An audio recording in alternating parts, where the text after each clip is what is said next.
भारतवर्ष में एक प्रतापी और दानी राजा राज्य करता था। वह नित्य गरीबों और ब्राह्मणों की सहायता करता था। यह बात उसकी रानी को अच्छी नहीं लगती थी। वह न ही गरीबों को दान देती, न ही भगवान का पूजन करती थी और राजा को भी दान देने से मना किया करती थी। एक दिन राजा शिकार खेलने वन को गए हुए थे, तो रानी महल में अकेली थी। उसी समय बृहस्पति देव साधु वेश में राजा के महल में भिक्षा के लिए गए और भिक्षा मांगी। रानी ने भिक्षा देने से इनकार किया और कहा, हे साधु महाराज, मैं तो दान पुण्य से तंग आ गई हूँ। मेरा पति सारा धन लुटाते रहते हैं। मेरी इच्छा है कि हमारा धन नष्ट हो जाए, फिर न रहेगा बांस न बजेगी बांसुरी। साधु ने कहा, देवी तुम तो बड़ी विचित्र हो। धन संतान तो सभी चाहते हैं, पुत्र और लक्ष्मी तो पापी के घर भी होने चाहिए।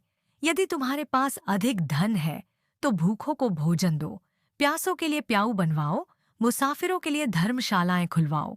जो निर्धन अपनी कुंवारी कन्याओं का विवाह नहीं कर सकते, उनका विवाह करा दो। ऐसे और कई काम हैं जिनके करने से तुम्हारा यश लोक परलोक में फैलेगा। परंतु रानी पर उपदेश का कोई प्रभाव न पड़ा। वह बोली, महाराज आप मुझे कुछ न समझाएं। मैं ऐसा धन नहीं चाहती जो हर जगह बांटती फिरूं। साधु ने उत्तर दिया, यदि तुम्हारी ऐसी इच्छा है तो तथास्तु। तुम ऐसा करना कि बृहस्पतिवार को घर लीपकर पीली मिट्टी से अपना सिर धोकर स्नान करना, भट्टी चढ़ाकर कपड़े धोना। ऐसा करने से आपका सारा धन नष्ट हो जाएगा। इतना कहकर वह साधु महाराज वहां से आलोप हो गए। साधु के अनुसार कई बातों को पूरा करते हुए रानी को केवल 3 बृहस्पतिवार ही बीते थे कि उसकी समस्त धन संपत्ति नष्ट हो गई। भोजन के लिए राजा का परिवार तरसने लगा। तब एक दिन राजा ने रानी से बोला कि हे रानी, तुम यहीं रहो, मैं दूसरे देश को जाता हूँ, क्योंकि यहाँ पर सभी लोग मुझे जानते हैं, इसलिए मैं कोई छोटा कार्य नहीं कर सकता। ऐसा कहकर राजा परदेश चला गया। वहां वह जंगल से लकड़ी काट कर लाता और शहर में बेचता।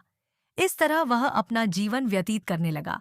इधर राजा के परदेश जाते ही रानी और दासी दुखी रहने लगी। एक बार जब रानी और दासी को 7 दिन तक बिना भोजन के रहना पड़ा, तो रानी ने अपनी दासी से कहा, हे दासी, पास ही के नगर में मेरी बहन रहती है। वह बड़ी धनवान है। तू उसके पास जा और कुछ ले आ ताकि थोड़ी बहुत गुजर बसर हो जाए। दासी रानी की बहन के पास गई। उस दिन गुरुवार था और रानी की बहन उस समय बृहस्पतिवार व्रत की कथा सुन रही थी। दासी ने रानी की बहन को अपनी रानी का संदेश दिया, लेकिन रानी की बड़ी बहन ने कोई उत्तर नहीं दिया।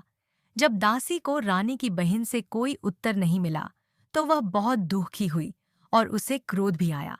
दासी ने वापस आकर रानी को सारी बात बता दी। सुनकर रानी ने अपने भाग्य को कोसा।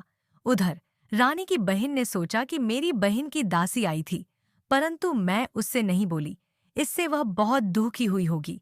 कथा सुनकर और पूजन समाप्त करके वह अपनी बहन के घर आई और कहने लगी, हे बहन, मैं बृहस्पतिवार का व्रत कर रही थी।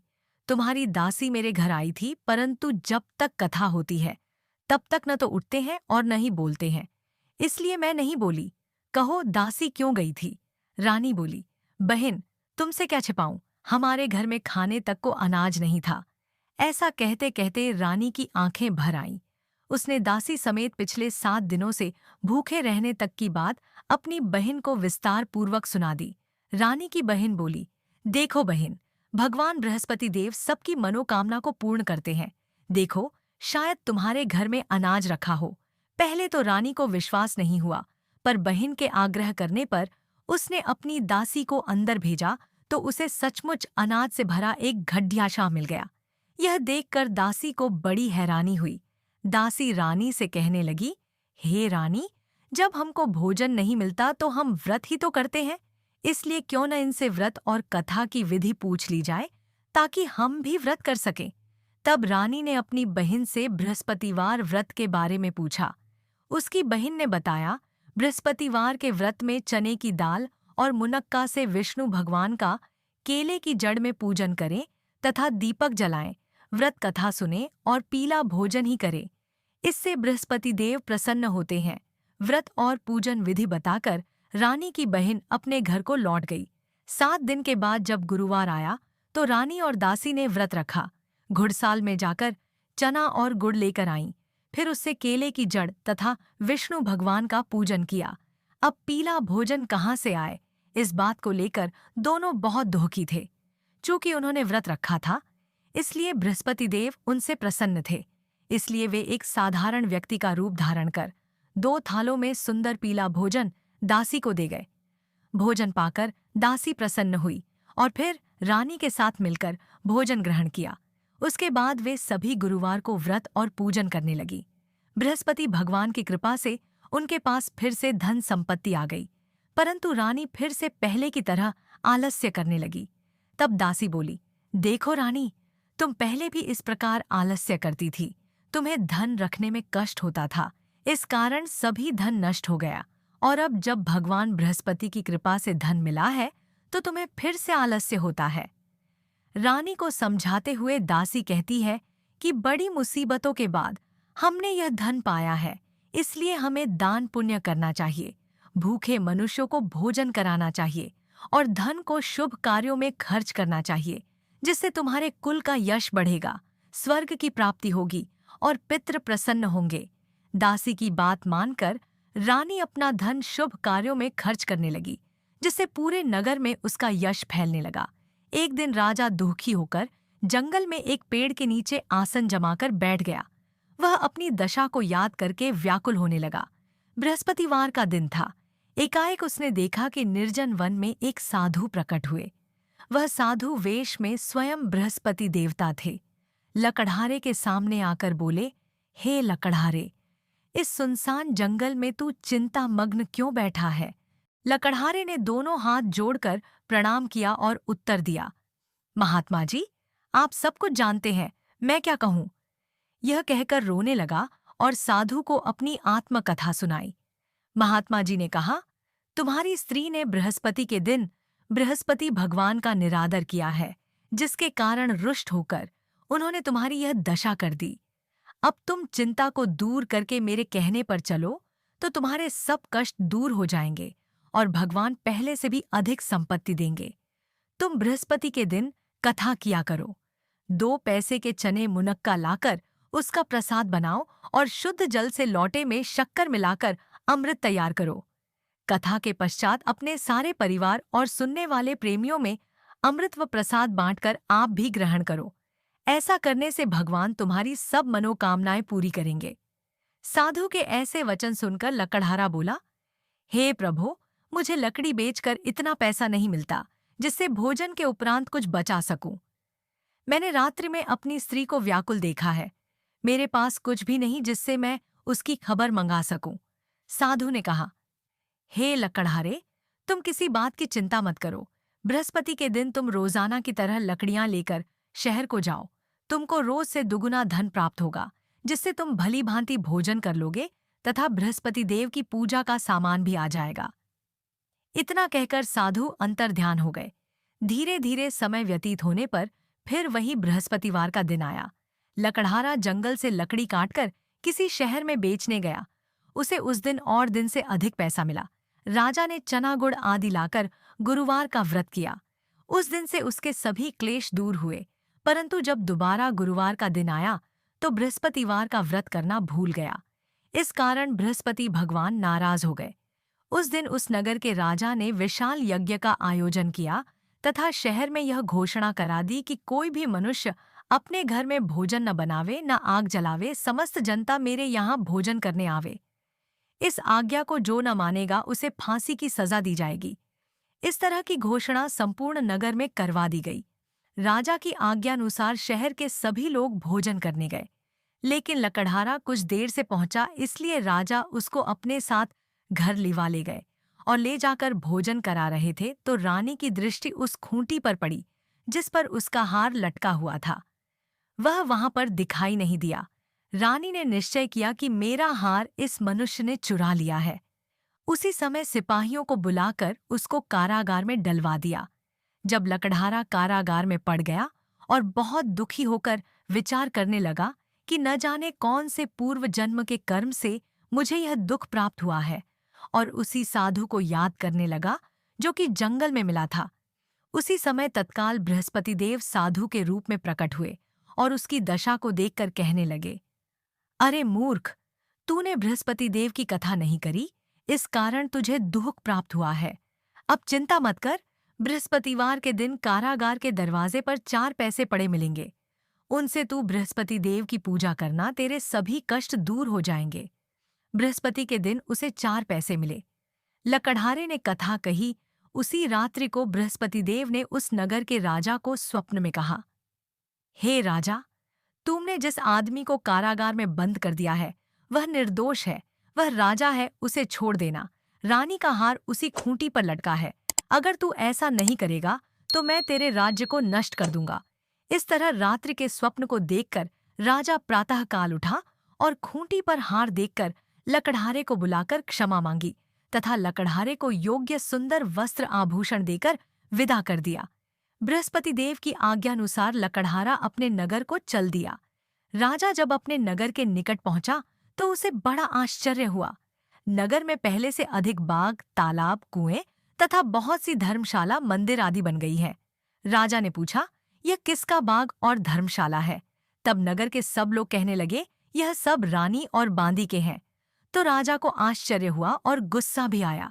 जब रानी ने यह खबर सुनी कि राजा आ रहे हैं तो उन्होंने बांदी से कहा कि हे दासी, देख राजा हमको कितनी बुरी हालत में छोड़ गए थे। हमारी ऐसी हालत देखकर वह लौट न जाए, इसलिए तू दरवाजे पर खड़ी हो जा। आज्ञानुसार दासी दरवाजे पर खड़ी हो गई। राजा आए तो उन्हें अपने साथ लिवा लाई। तब राजा ने क्रोध करके अपनी रानी से पूछा कि यह धन तुम्हें कैसे प्राप्त हुआ है? तब उन्होंने कहा, हमें यह सब धन बृहस्पति देव के इस व्रत के प्रभाव से प्राप्त हुआ है। राजा ने निश्चय किया कि 7 रोज बाद तो सभी बृहस्पति देव का पूजन करते हैं, परंतु मैं प्रतिदिन दिन में 3 बार कहानी तथा रोज व्रत किया करूंगा। अब हर समय राजा के दुपट्टे में चने की दाल बंधी रहती तथा दिन में 3 बार कहानी कहता। एक रोज राजा ने विचार किया कि चलो अपनी बहन के यहाँ हो आवे। इस तरह निश्चय कर राजा घोड़े पर सवार हो अपनी बहन के यहाँ को चलने लगा। मार्ग में उसने देखा कि कुछ आदमी एक मुर्दे को लिए जा रहे हैं। उन्हें रोककर राजा कहने लगा, अरे भाइयों, मेरी बृहस्पति देव की कथा सुन लो। वे बोले, लो, हमारा तो आदमी मर गया है, इसको अपनी कथा की पड़ी है। परंतु कुछ आदमी बोले, अच्छा कहो, हम तुम्हारी कथा भी सुनेंगे। राजा ने दाल निकाली और जब कथा आधी हुई थी कि मुर्दा हिलने लग गया और जब कथा समाप्त हो गई तो राम राम करके मनुष्य उठकर खड़ा हो गया। आगे मार्ग में उसे एक किसान खेत में हल चलाता मिला। राजा ने उसे देख और उससे बोले, अरे भैया, तुम मेरी बृहस्पतिवार की कथा सुन लो। किसान बोला, जब तक मैं तेरी कथा सुनूंगा तब तक 4 हरया जोत लूंगा। जा अपनी कथा किसी और को सुनाना। इस तरह राजा आगे चलने लगा। राजा के हटते ही बैल पछाड़ खाकर गिर गए तथा किसान के पेट में बड़ी जोर का दर्द होने लगा। उस समय उसकी माँ रोटी लेकर आई।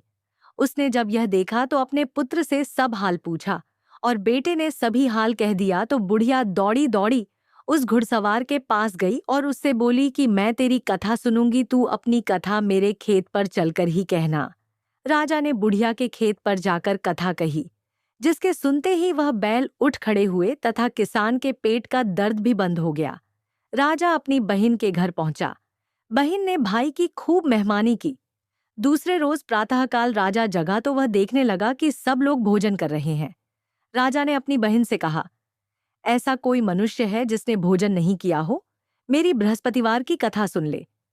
बहन बोली, हे भैया, यह देश ऐसा ही है कि पहले यहाँ लोग भोजन करते हैं, बाद में अन्य काम करते हैं। अगर कोई पड़ोस में हो तो देखाऊं। वह ऐसा कहकर देखने चली गई, परंतु उसे कोई ऐसा व्यक्ति नहीं मिला जिसने भोजन न किया हो। अतः वह एक कुम्हार के घर गई जिसका लड़का बीमार था। उसे मालूम हुआ कि उनके यहाँ 3 रोज से किसी ने भोजन नहीं किया है। रानी ने अपने भाई की कथा सुनने के लिए कुम्हार से कहा। वह तैयार हो गया। राजा ने जाकर बृहस्पतिवार की कथा कही, जिसको सुनकर उसका लड़का ठीक हो गया। अब तो राजा की प्रशंसा होने लगी। एक रोज राजा ने अपनी बहन से कहा कि हे बहन, हम अपने घर को जाएंगे, तुम भी तैयार हो जाओ। राजा की बहन ने अपनी सास से कहा। सास ने कहा, हाँ चली जा, परंतु अपने लड़कों को मत ले जाना, क्योंकि तेरे भाई के कोई औलाद नहीं है। बहन ने अपने भैया से कहा, हे भैया, मैं तो चलूंगी पर कोई बालक नहीं जाएगा। राजा बोला, जब कोई बालक नहीं चलेगा तब तुम ही क्या करोगी? बड़े दुखी मन से राजा अपने नगर को लौट आया। राजा ने अपनी रानी से कहा, हम निर्वंशी हैं, हमारा मुंह देखने का धर्म नहीं है और कुछ भोजन आदि नहीं किया। रानी बोली, हे प्रभु, बृहस्पति देव ने हमें सब कुछ दिया है, वह हमें औलाद अवश्य देंगे। उसी रात को बृहस्पति देव ने राजा से स्वप्न में कहा, हे राजा उठ, सभी सोच त्याग दे, तेरी रानी गर्भ से है। राजा की यह बात सुनकर बड़ी खुशी हुई। 9वें महीने में उसके गर्भ से एक सुंदर पुत्र पैदा हुआ। तब राजा बोला, हे रानी, स्त्री बिना भोजन के रह सकती है, पर बिना कहे नहीं रह सकती। जब मेरी बहन आवे तुम उससे कुछ कहना मत। रानी ने सुनकर हां कर दिया। जब राजा की बहन ने यह शुभ समाचार सुना तो वह बहुत खुश हुई तथा बधाई लेकर अपने भाई के यहाँ आई। तभी रानी ने कहा, घोड़ा चढ़कर तो नहीं आई, गधा चढ़ी आई। राजा की बहन बोली, भाभी, मैं इस प्रकार न कहती तो तुम्हें औलाद कैसे मिलती? बृहस्पति देव ऐसे ही हैं, जैसी जिसके मन में कामनाएं हैं, सभी को पूर्ण करते हैं। जो सद्भावना पूर्वक बृहस्पतिवार का व्रत करता है एवं कथा पढ़ता है अथवा सुनता है, दूसरों को सुनाता है, बृहस्पति देव उसकी सभी मनोकामना पूर्ण करते हैं। भगवान बृहस्पति देव उसकी सदैव रक्षा करते हैं। संसार में जो मनुष्य सद्भावना से भगवान जी का पूजन व्रत सच्चे हृदय से करते हैं तो उनकी सभी मनोकामनाएं पूर्ण करते हैं। जैसी सच्ची भावना से रानी और राजा ने उनकी कथा का गुणगान किया तो उनकी सभी इच्छाएं बृहस्पति देव जी ने पूर्ण की थीं। इसलिए पूर्ण कथा सुनने के बाद प्रसाद लेकर जाना चाहिए। हृदय से उसका मनन करते हुए जयकारा बोलना चाहिए। बोलो बृहस्पति देव की जय।